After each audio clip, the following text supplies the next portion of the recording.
Empezamos. Buenos días.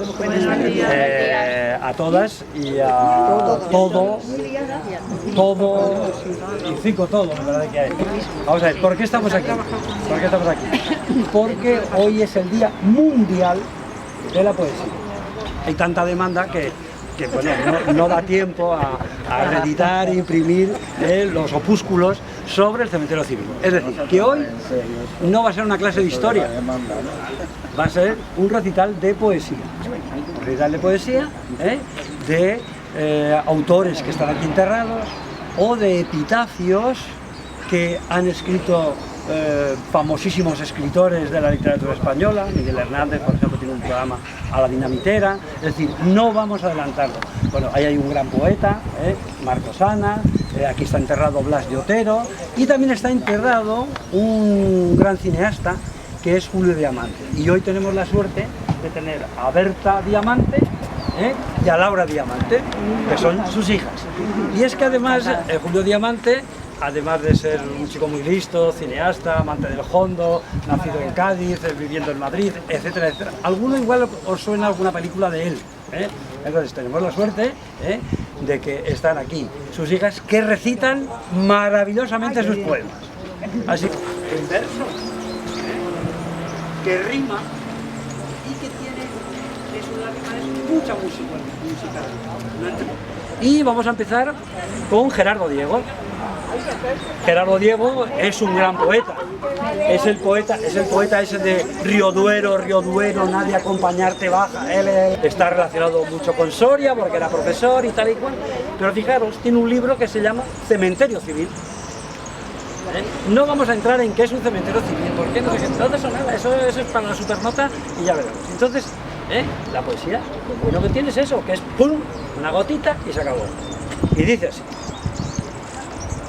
Cementerio civil, qué pena, tapia por medio el camposanto de María de la Almudena. Ya te estaba diciendo él, yo soy hipercatólico, y ahí están pues los otros. Pero él era muy amigo de estos otros. Se llevó bastante bien con Pío Baroja, él escribía y Baroja está aquí.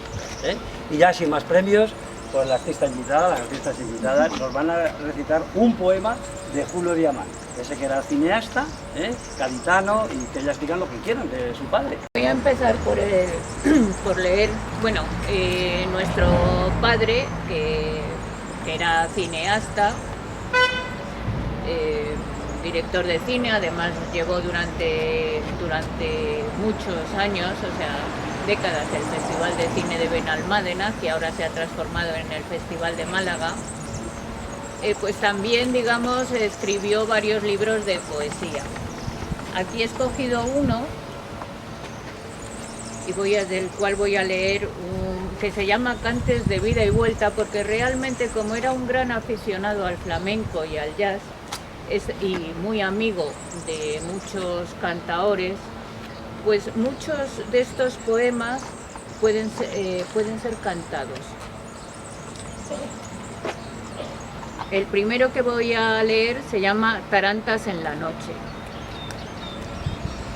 Una noche yo oí cantar a un minero esta taranta. Qué duro que es el cantar cuando es minero el que canta, y canta pa' no gritar. Una noche yo oí cantar muy lejos esta taranta. Qué negro que es el cantar cuando es un ciego el que canta y canta en la oscuridad. Una noche yo oí cantar a un amante esta taranta. Qué amargo que es el cantar cuando el amor se ha perdido y ya no se vuelve a amar. Una noche yo oí cantar a un mendigo esta taranta. Qué liviano es el cantar cuando el vientre está vacío y se canta pa' ayunar. Una noche yo oí cantar a un anciano esta taranta. Qué nostálgico el cantar de quien la vida ha vivido y canta pa' no olvidar. Pues venga, seguimos. Marcos Ana. Marcos Ana es el seudónimo de un nombre que no me le sé, Leopoldo no sé cuánto, porque su padre se llamaba Marcos y su madre Ana. En homenaje a los padres, el seudónimo que se pone es ese. Y dice así, autobiografía. Mi pecado es terrible. Quise llenar de estrellas el corazón del hombre. Por eso aquí, entre rejas, en 19 inviernos perdí mis primaveras. Preso desde mi infancia, ya muerte mi condena, mis ojos van secando su luz contra las piedras. Mas no hay sombra de arcángel vengador en mis venas. España es solo el grito de mi dolor que sueño.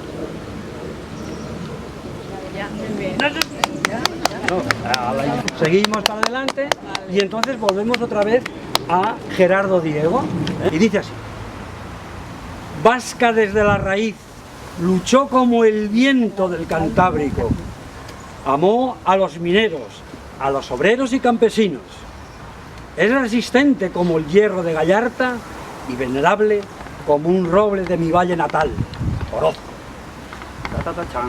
Venga, seguimos. A los tres. Pablo Iglesias. Iglesias, qué ironía por lo eclesiástico y aún por lo civil.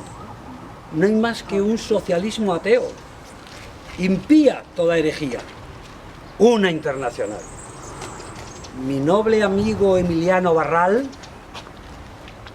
autor de esta escultura, ¿vale? Emiliano Barral está enterrado también aquí, y hizo varias esculturas, entre otras toda esta pirámide. Bueno, mi noble amigo Emiliano, que es amigo suyo, mi noble amigo Emiliano Barral, claro, de barro, escultor pues, Pablo, Emiliano, Antonio, y a los tres esculpo y alargo un ciprés. Esculpa a Pablo Iglesias, a Emiliano Barral y a Antonio. ¿A qué Antonio? Venga, seguimos. Masones y gente y republicanos y cosas así, pero hoy no era Manuel.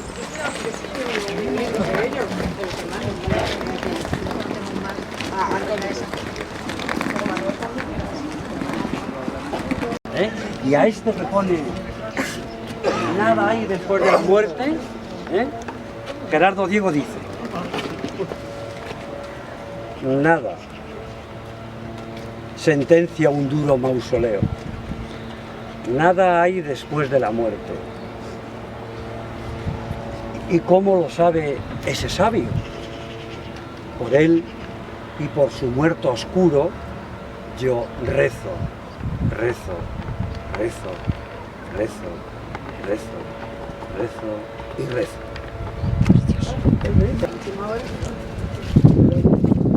Que sufrieron durante la dictadura el martirio de estar en las cárceles. A estas horas no sabemos todavía quién es el autor. Esto se pone aquí el año 2000, este poemita, y no sabemos quién es el autor.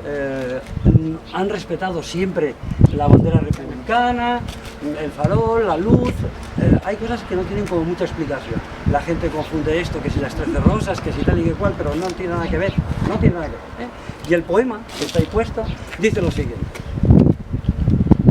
qué balas horizontales, qué sangre tan vertical, qué gran corona de espinas, qué angustia tan singular, qué rejas, qué pozo oscuro, qué negro cuervo en la frente, qué calabozo, qué muro, qué soledad en la muerte. ¿Vale? Venga, pues ahora vamos a subir por aquí. Si te dijera, amor mío, que temo a la madrugada, no sé qué estrellas son estas que hieren como amenazas, ni sé que sangra la luna al filo de su guadaña. Presiento que tras la noche vendrá la noche más larga.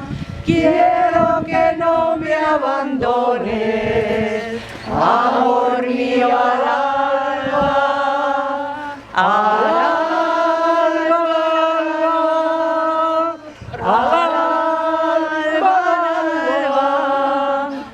por ahí. ¿Por qué estamos cantando esta canción aquí? A ver, ¿por qué estamos cantando esta canción aquí?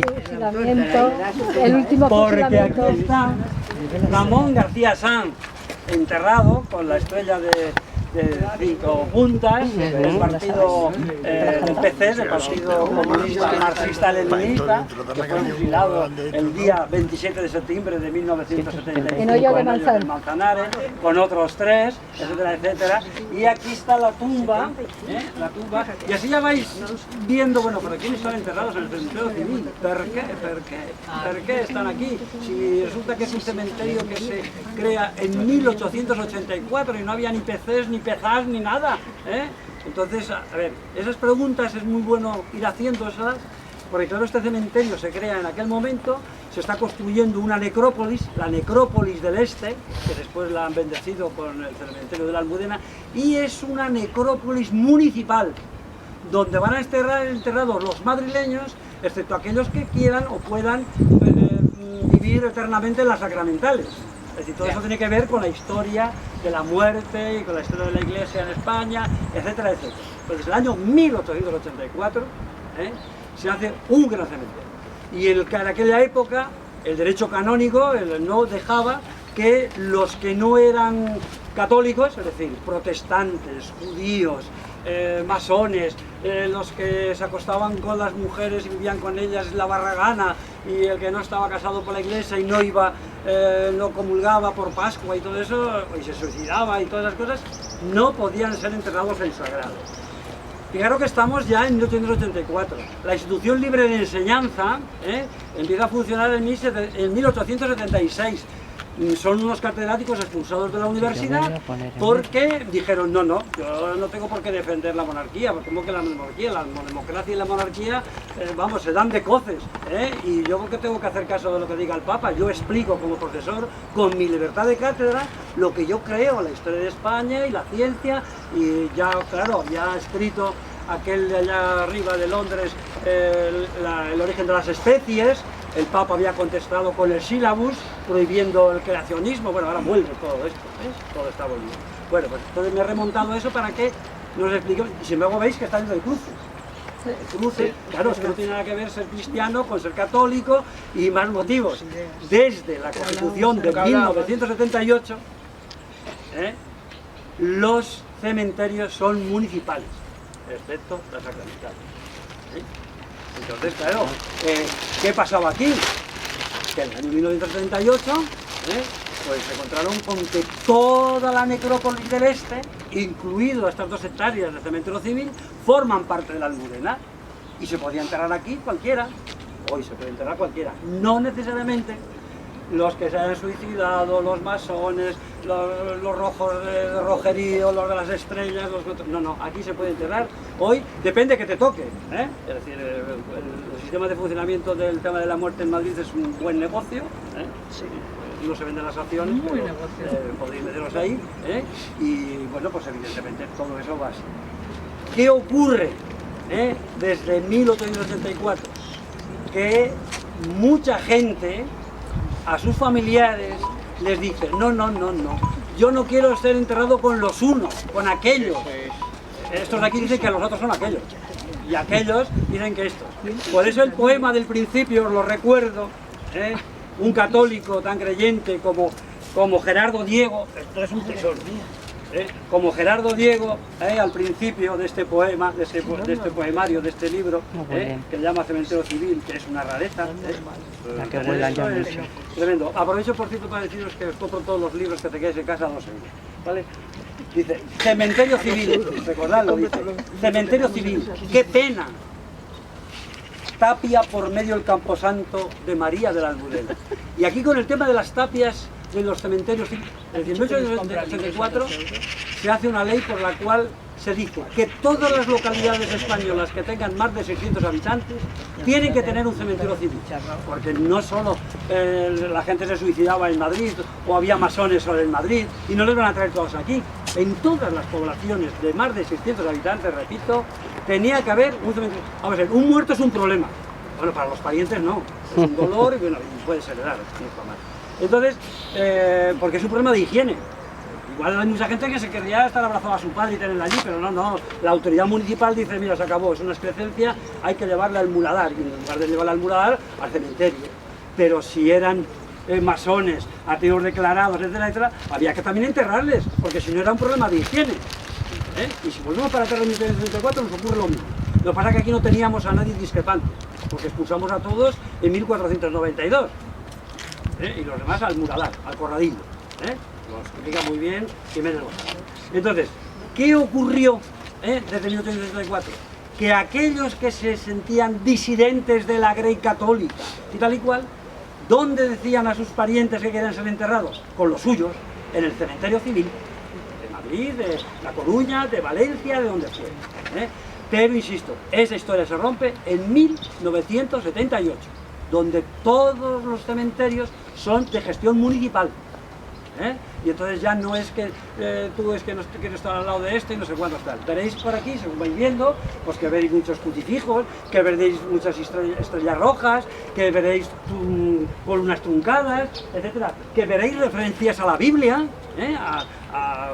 el descanse en paz, etcétera. Pero también veréis todo esto, ¿vale? Pero eso es el motivo de otro día. Como vio tan...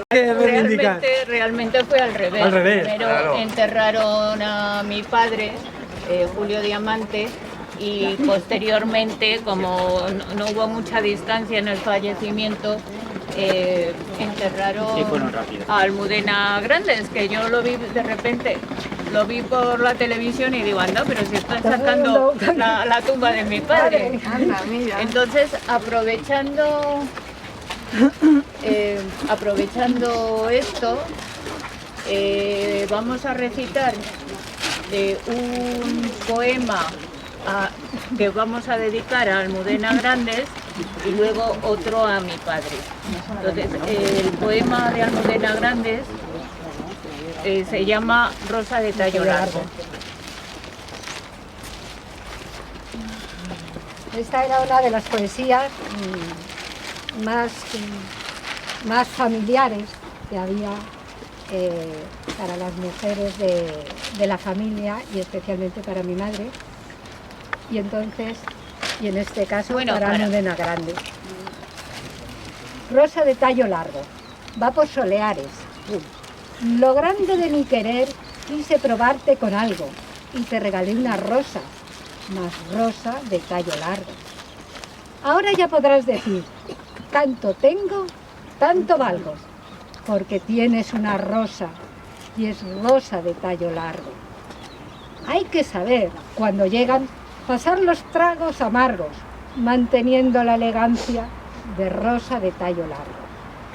Me entristece ver la vida porque tiene corto el tallo, y es que para su desdicha no es rosa de tallo largo. El día que yo me muera, ofréceme de regalo tan solo una rosa roja, más rosa de tallo largo. ¡Bravo!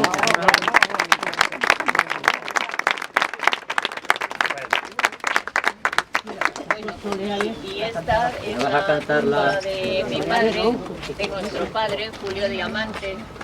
Y también aquí está enterrado nuestro abuelo, Julián Diamante Cabrera, que tuvo gran importancia, puesto que fue el ingeniero que estaba en la batalla del Ebro e ideó una estrategia que, según el franquismo, debía de haber sido ideada por los rusos, porque no había español que hubiese podido tener esa imaginación, que era crear en el Ebro los puentes, unos puentes que durante el día estaban sumergidos y durante la noche se elevaban para que pudiesen cruzar las tropas.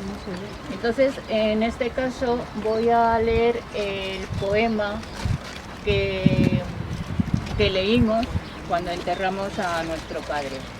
Señores, vámonos marchando, que aquellas voces que un día escuchamos ya se van callando. Que hay que marcharse es cosa sabida, mas no el dónde, ni el cómo, ni el cuándo de la despedida. Supe nacer en Cádiz, que ya es saber, pero cuando me llegue la última hora, morir sabré. Almudena Grandes estaba casada con uno de los grandes poetas vivos que tenemos ahora, que es García Montero. Entonces hay varios libros por ahí circulando. Hoy actualmente tenemos muy buenos poetas. Y sobre todo muchas chicas, muchas mujeres que están escribiendo. Por ejemplo, una chica que se apellida Sastre, que nunca me acuerdo del nombre, que escribe en El País hoy. Hay mucha gente joven, la editorial Visor es la que está publicando mucho. Y tenéis vosotros en vuestro barrio la suerte de que los dueños de la librería de Santander son especialistas en casi todo. Si tú llegas allí y dices, oye, mira, que me gustaría leer no sé cuántos, tal, lo buscan, te lo traen y ya está. El poema que García Montero le dedicó a su mujer cuando ya sabían que se podía morir, bueno, recordaréis que la ceremonia se oyó la canción, que en esa tampoco me atrevo, no tenía que haber cantado aquella, pero bueno, el alba la hemos cantado porque Aute hace esa canción, es decir, a la gente se le fusilaba al alba, y hace esa canción dedicada a los que se iban a ser fusilados en la época del franquismo. Bueno, y entonces ese día, el día del entierro, se cantó la canción de Noches de Boda, en la versión de La Chavela y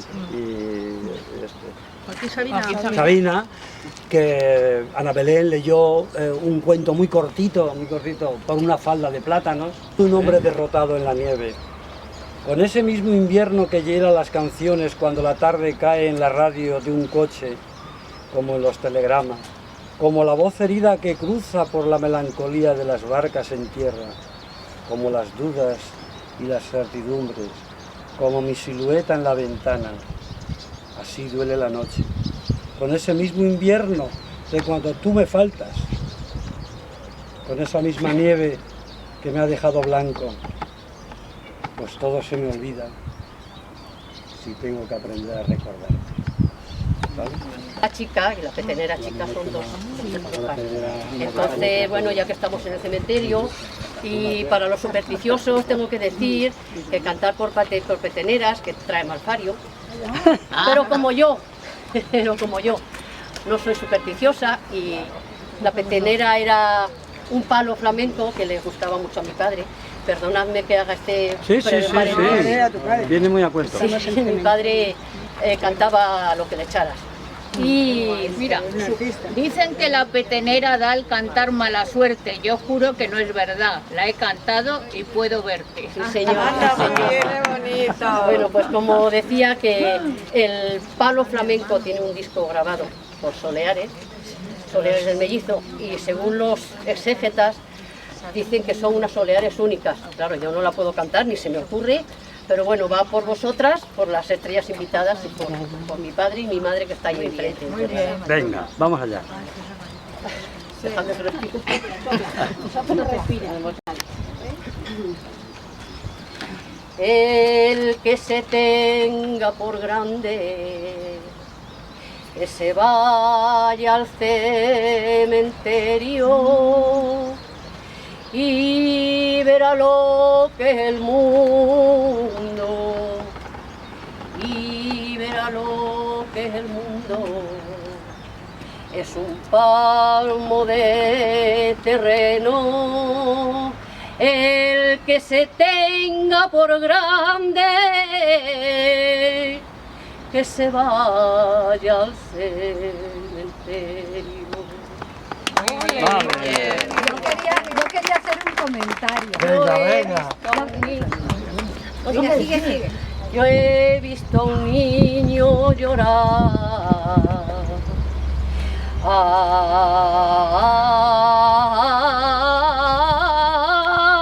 Ay,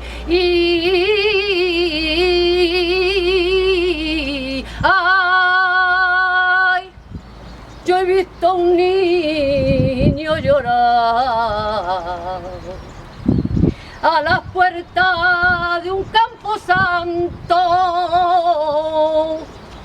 Ay, en su lamento decía: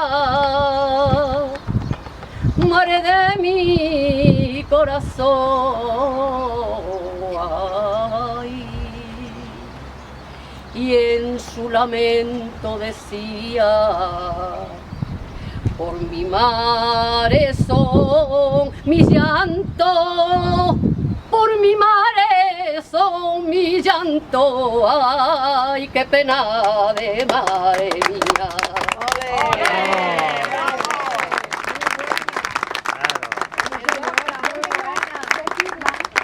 La han puesto varias veces en televisión, alguna vez, una película que hizo mi padre hace muchos años, La que es Carmen. La Carmen, que está dedicada al flamenco, porque lo que hizo es ponerla en el punto de flamenco. Sí. Y salían los cantaores de Y esa los época, bailadores, era el Cojo, Enrique el Cojo, salía Enrique Morente, Bueno, claro, Chano Lobato. Bueno, salían Chano todos. Lobato es el ritmo gaditano por excelencia.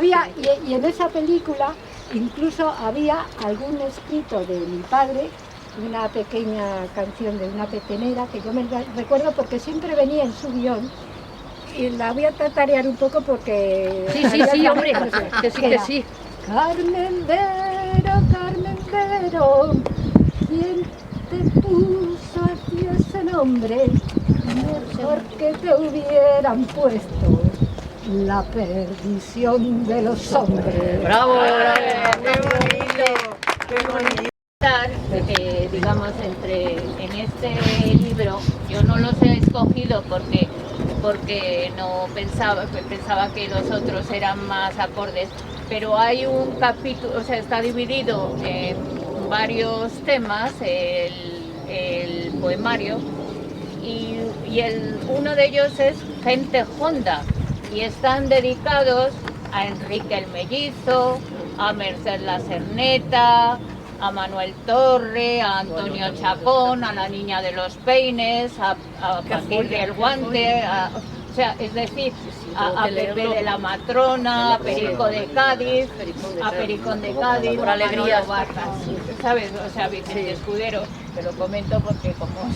No, a ver, no conozco mucho de los más antiguos, pero sí, soy una amantísima del flamenco. Hay una iglesia evangelista, protestante, que es la iglesia del Redentor.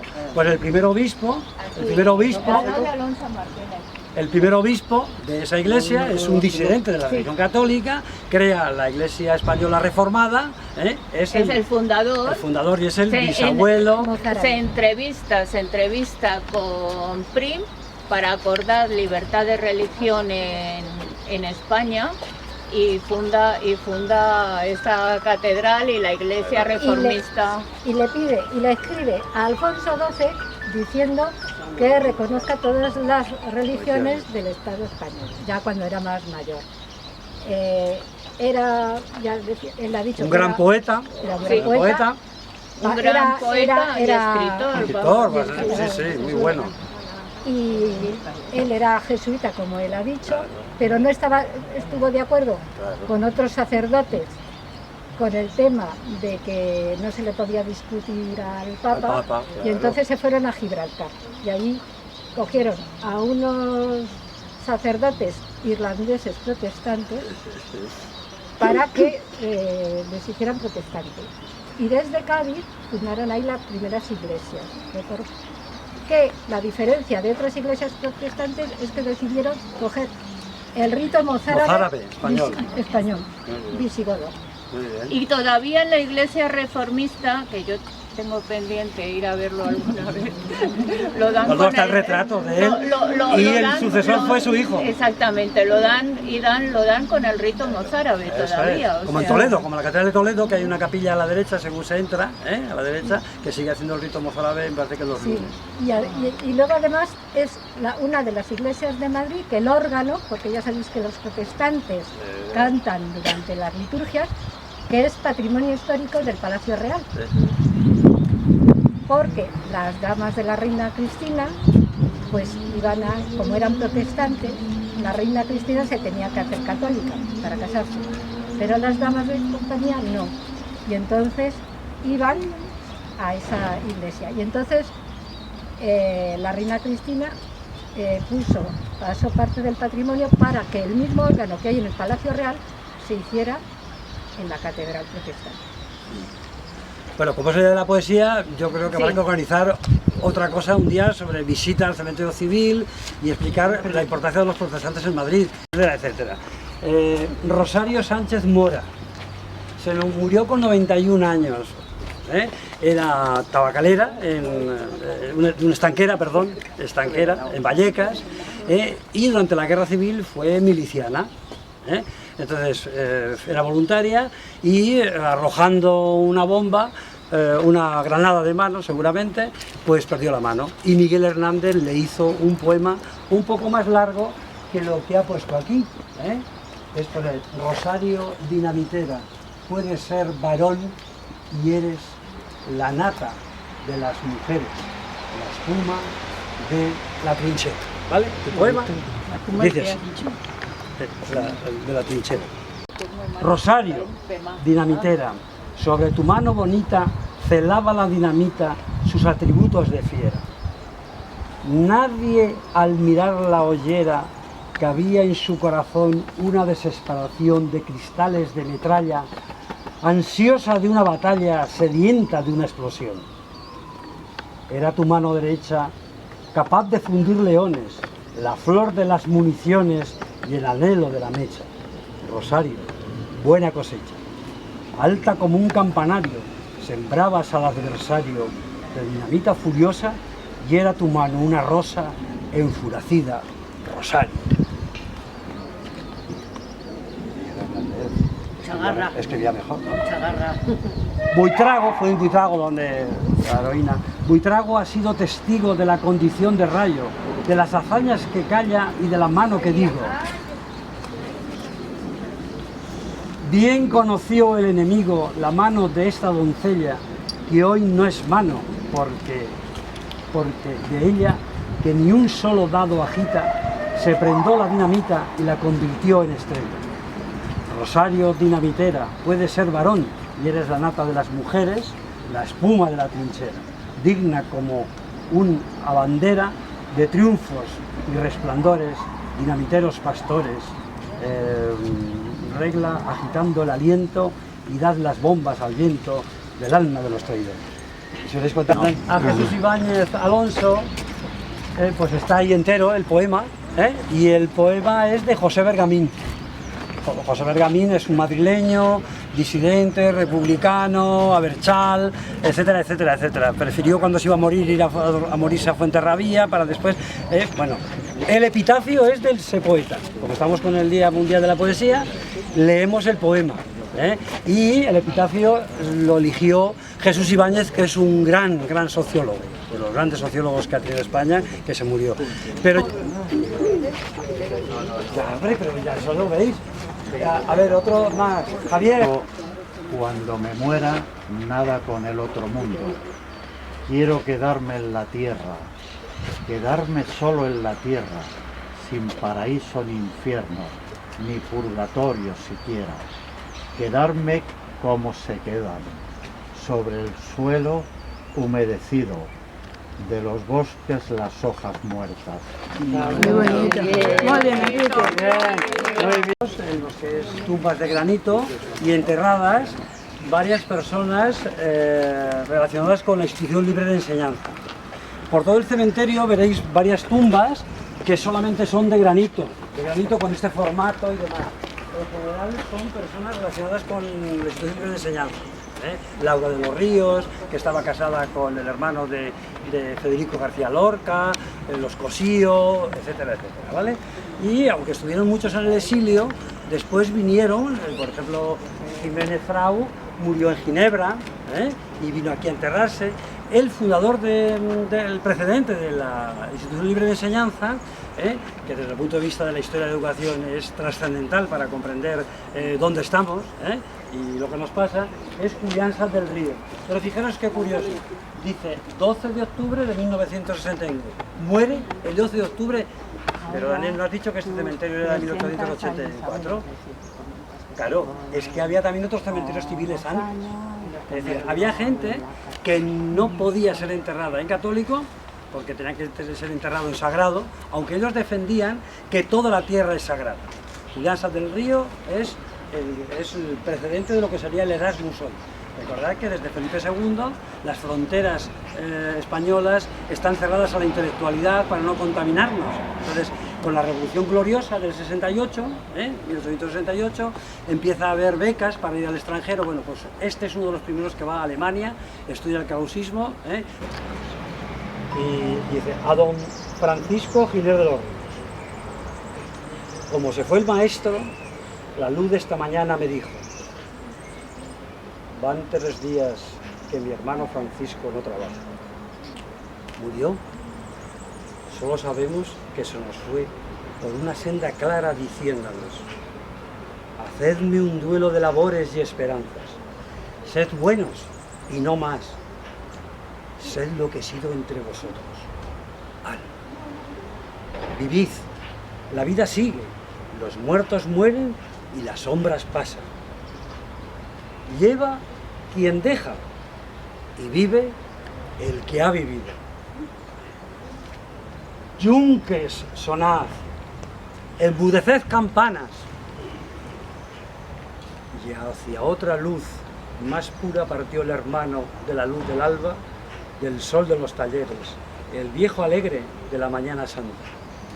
Oh sí, llevad amigos su cuerpo a la montaña, a los azules montes del ancho Guadarrama. Allí hay barrancos hondos, de pinos verdes donde el viento canta. Su corazón repose bajo una encina casta en tierra de tomillos, donde juegan mariposas doradas. Allí el maestro un día soñaba un nuevo florecer de España.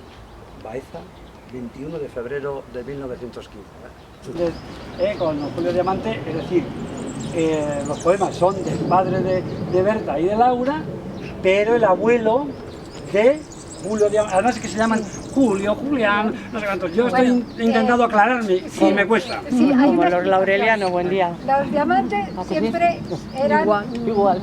venían de familia liberal, generalmente ingenieros de caminos, y tenían, era Julián o Julio, y se iban alternando, excepto en una situación que han coincidido Julián y Julio. Pero bueno, Vuestro padre es Julio Diamante Still. Sí. Venga, seguimos. Entonces, Julio Diamante Menéndez, ¿Menéndez? que como todos los diamantes era ingeniero, fue el director general de carreteras del gobierno de España con Azaña. Eso era como si hubiera sido el ministro de Transportes aquí ahora durante la República. Lo que pasa es que cuando el gobierno de Azaña marchó al exilio, él consideraba que él era ya bastante mayor y que no le iba a pasar nada. Y evidentemente le arrestaron y estuvo en la cárcel hasta que se murió en la cárcel de Porlier. En la cárcel de Porlier. No, le fusilaron, Que está en el barrio Salamanca. Sí. pero estuvo hasta la muerte. Y eso que le querían, estaban haciendo peticiones de salir porque estaba enfermo, porque sí tenía pues todos los problemas de la cárcel, de mantener. Bueno, y ahora voy a leer yo el último poema de mi padre, también Julio Diamante. Vale. Se llama Toná carcelera. La prudencia recomienda no ver, ni oír, ni rechistar, mas me sale de lo hondo ver, oír y no callar. A un hombre de verdad libre o le matan o se escapa, que si encarcelan su cuerpo, no encarcelarán su alma. Hay las cárceles de dentro y hay las cárceles de fuera, y en todas partes es justo cantar una carcelera. Y como es verdad, mientras el mundo sea cárcel, no dejaré de cantar. Bravo, bravo. Mirad la tumba de Pío Barra. Mirad, es un granito muy parecido a la Institución Libre de Enseñanza, conectemos la estética, y Gerardo Diego, que es un hombre militante del catolicismo y conoce bien todo esto y tal, dice, ¿hay epitafio en esa tumba? Mirad a ver. Está borrado, tío, ¿no? No hay y además, don Pío el Impío se puso solamente, dijo que solamente pudiera, bueno, pidió una condición a sus, esto puede ser una leyenda urbana, le puso una condición a sus herederos, a los sobrinos y a su hermana Carmen y tal, les dijo, él vivía en la Milla de Oro, al lado del Museo del Prado, en la calle Alarcón. Sí, bueno, pues entonces él había vivido la experiencia de lo que había hecho el régimen franquista con Ortega y Gasset. Es decir, el régimen franquista en los años 50 intenta salir de la asfixia económica internacional y bueno, el único sabio así importante que teníamos era Ortega y Gasset, que era muy conocido en todo el mundo. Ortega y Gasset a última hora parece que comulga, parece que no sé qué, y el régimen utiliza el entierro de Ortega y Gasset para que vengan todos los intelectuales, la gente, tal, y hacer un entierro tal. Pío Baroja, que cuando la guerra civil se marchó a París, al Colegio de España, y estuvo allí, y que estuvieron a punto de fusilarlo en Vidasoa por unos líos que pasó y tal y cual, él procuraba no meterse mucho en política, pero era activo militante, etcétera, etcétera. Dijo así, no, yo quiero ser enterrado en tierra vasca, con los míos, es decir, en el cementerio civil, sin curas, sin ministros, sin presidentes, sin nada, de nada. Bueno, tenemos unas cuantas fotos de la ABC y los que estuvieron en el entierro, muy importantes, son Camilo José Cela, de ayer, que tenía unos 20 y algo años, y llevó a hombros, bajó el féretro a hombros por las escaleras, y Géminis. Se cuenta también que Pío Baroja, esas son leyendas urbanas que quedan bien después, tal, pero bueno, hay que leer la búsqueda, vamos a ver. Pero todo esto está muy bien, pero hay que leer. Y entonces, cuentan que Cela era el único que da la cara en aquel momento, ir al entierro de Pío Baroja después de la bronca que habían ido montando diciendo que no viniera nadie. Bueno, el ministro de Educación de entonces se atrevió a ir al entierro, pero no a presidirlo. Pero fue él. Las fotos son, se ve desde arriba, la foto que unas 50 personas y el féretro que sale por la calle y el otro en el porque ir allí, bueno, como venir aquí en los años de la dictadura, era un compromiso un poco duro, ¿sabes? Solamente venían los que tenían carné porque enseguida te fichaban. Yo de hecho no vine nunca. Yo soy antifranquista de salón, cuidadito, cubrirte las espaldas por si acaso, es decir, que no tenías la beca y podían ocurrir cosas, ¿no? Bueno, pues se pierde, y entonces cuentan eso, que Cela le dice a Géminis, que era mayor, maestro, tiene que usted entender, dice, yo no podré jamás llevar el cuerpo de mi gran maestro. Pero bueno, al final parece que lo llevaron, bajaron, pero el compromiso de Cela fue tremendo. Y claro, lo tenían súper fichado, aunque después se convirtió en censor. Bueno, pues el catolicismo Gerardo Diego, que era admirador de estos artistas, de los escritores y de todos ellos, cuando vine aquí, vamos a ver si me has puesto mi epitafio, caramba, ¿qué eres? ¿Cómo eres? Y en este libro dice, yo me voy a invitar a un epitafio para Pío Baroja. Dice, epitafio a Pío Baroja. Aquí yace Pío Baroja, aquí humilde y no errante se encubre, cayó revuelto con la hoja de octubre. Es fácil hacer versos, ¿la ha chupado? Sí. No.